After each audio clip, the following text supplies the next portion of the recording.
Hey everyone, I'm ELD, and this is Cephalid Breakfast as I have been playing it to great success here at ELD's Time Vault Games. This is a full list. This is a visual spoiler. Feel free to pause if you want to take a longer look at those, but we're jumping in to what makes this deck work. We're going to kind of talk about a lot of little nuanced points about this, but starting out first, Cephalid Illusionist is what the deck is all about. You're going to use this to mill through your entire library, potentially as early as turn 2, making this deck very difficult to play against. Nomad en-Kor is your preferred way of doing that. So for those unfamiliar, let's start with the combo. You can redirect the next 1 damage from Nomads to a creature you control. You can do that infinitely, just paying 0 to target the Cephalid. No damage has to be incoming. You don't have to have a spell that could do damage or combat damage on the stack, anything like that. This is just anytime you want, just go ahead and target it, and you're going to mill your entire library along the way. You hit your Narcomoebas. As you hit a Narcomoeba, you can slow down, Cabal Therapy your opponent, make sure they don't have anything going on. You can do that 2 times, and then eventually you're going to dread return with those remaining bodies to bring back Thassa's Oracle. Magic's an easy game. This deck is incredibly powerful, and it can win on the second turn. Anytime you have 3 mana, your opponent could be dead as long as you have enough cards in hand to be able to represent Nomads and Cephalid, making it very difficult to play against, especially given the rest of the cards in the shell. So when things don't go as planned, we've got copies of Stoneforge Mystic. The main reason for this is for Shuko. Now, Shuko is a worse way of comboing off. You can just keep equipping to the Cephalid. Note that you don't have to have another creature to pass it back and forth in between. You can just keep targeting the Cephalid with the Shuko. I've seen people make that error. So don't do that. Just keep targeting the Cephalid with this. You'll mill through your whole library as long as your opponent doesn't have instant speed removal, which is what makes this worse. If your opponent has a Swords of Plowshares, Lightning Bolt, Red Elemental Blast, anything like that, they will be able to kill the Cephalid, stopping you from just straight up comboing off. The Stoneforge can also grab Lion Sash, which is currently the go-to equipment for me if I've already got Shuko. You definitely want another piece of equipment in there, but I'm not going to lie. I started out with Batterskull, then I had Cauldron Complete. Originally, the idea was you could pivot into that plan if your opponent tries really hard to stop your plan A. It hasn't been happening. Since some of the printings that we're going to talk about here, I really haven't needed to pivot. And when I have pivoted, almost always, I've actually outraced my own clock. So if I got a Cauldron Complete down and I'm hitting them for 5 a turn, I still end up comboing out before it actually gets there. So I'm testing out Lion Sash with the expectation that at least having some interaction could actually be of more value than just setting a clock that you end up outracing anyways. The only thing that I've beaten with Cauldra is a blue-red Delver player, scooping because they can't outrace it. But I mean, I might have outraced it. Like that's the issue. So overall, right now, Lion Sash is the call. May end up not making the cut. There's also a blue reality chip, I think it is, from the new Kamigawa as well, which is like a future sight. That could possibly end up seeing some play in here as well. It is a blue card, and this can be put in with Aether Vial. Step Through is a massive printing for this deck, and the reason why I wanted to do the video, I was previously running Limdul's Vault, which is kind of a barely passable magic card. Step Through is absolutely phenomenal. We're playing 4 copies of it, and I know it sounds ridiculous. I mean, I've never cast the front half of this card. It's always just wizard cycling. You're able to get the Cephalid or Thassa's Oracle, and the reason why getting Thassa's Oracle is so relevant is if you've already assembled your combo, getting Thassa's Oracle completely sidesteps any graveyard hate. So once you start milling out, if they have like a Leyline or a Rest in Peace or something like that, you can just exile your whole library and just cast Thassa's Oracle from hand or put it in with Aether Vial, as we'll talk about. So that's an absolutely brutal pivot. You just completely sidestep, to use a pun here, any type of graveyard hate. And of course, it pulls the combo together. So we have 8 copies of Cephalid. This a little bit slower on this one, but you're able to have so much more access to it. Aether Vial is so good in this deck. It makes everything uncounterable, which is really the main use. Death and Taxes uses Aether Vial a little bit differently. It kind of makes up for the cards being trash. So like Recruiter of the Guard at 3 mana is just kind of like not great, but like when it's free, like holy crap, that's amazing. So that's kind of the issue here. Like Death and Taxes kind of needs Aether Vial to make up for their bad cards. We're actually just using it to get even more mana efficient.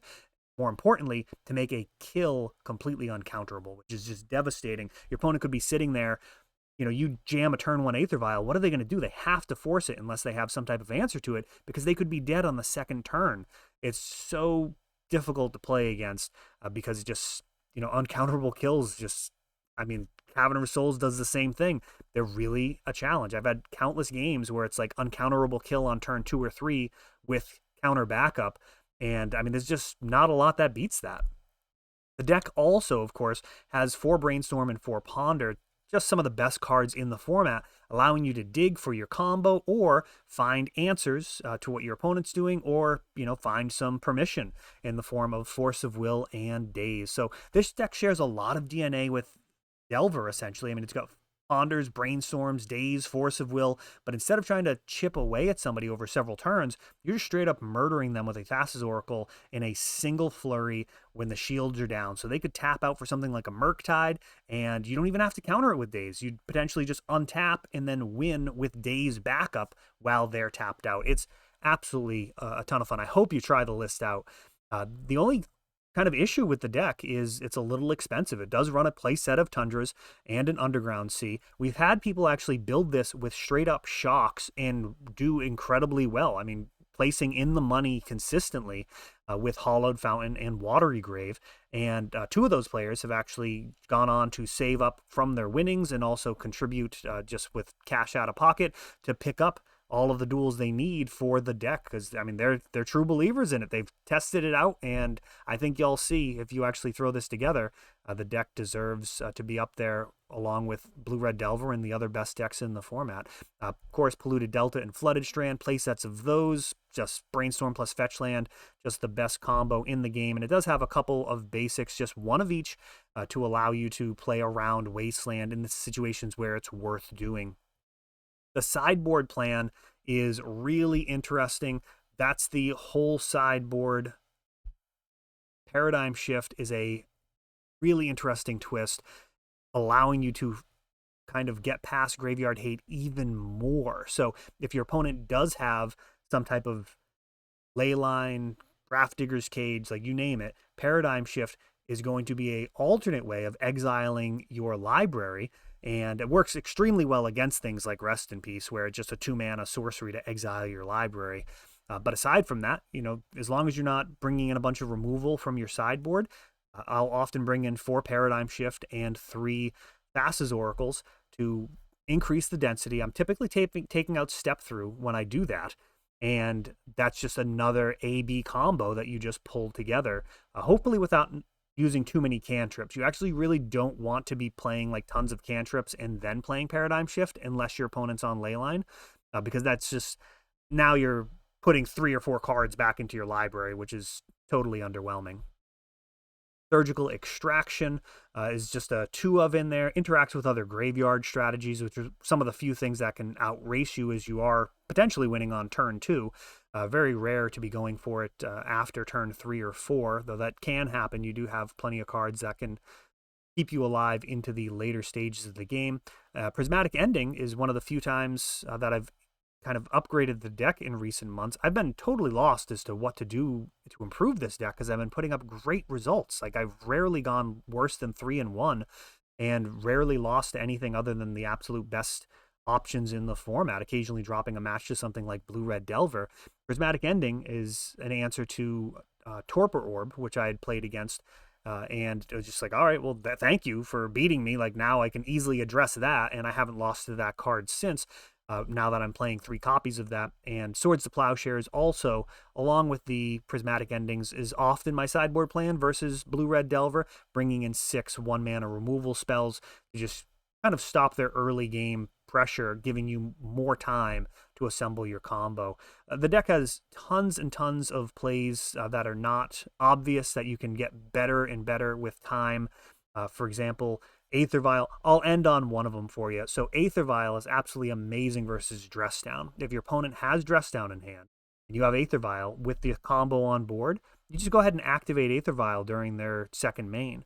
If they put in Dress Down, okay, just go to my turn. Like, I'm not going to put anything in off of the Aether Vial. If they don't put in Dress Down, then you just straight up put the Thassa's Oracle trigger on the stack, mill out your whole library, and kill them. So Dress Down seems like a card that would actually be good versus this deck, but it's just not. Like it just doesn't do anything once you have Aether Vial. So I hope you actually build this deck. Let me know in the comments if you do. That's a breakdown of Breakfast the way that I've got it built, and it's been putting up tremendous results. I think it will for you too. Look forward to hearing about it.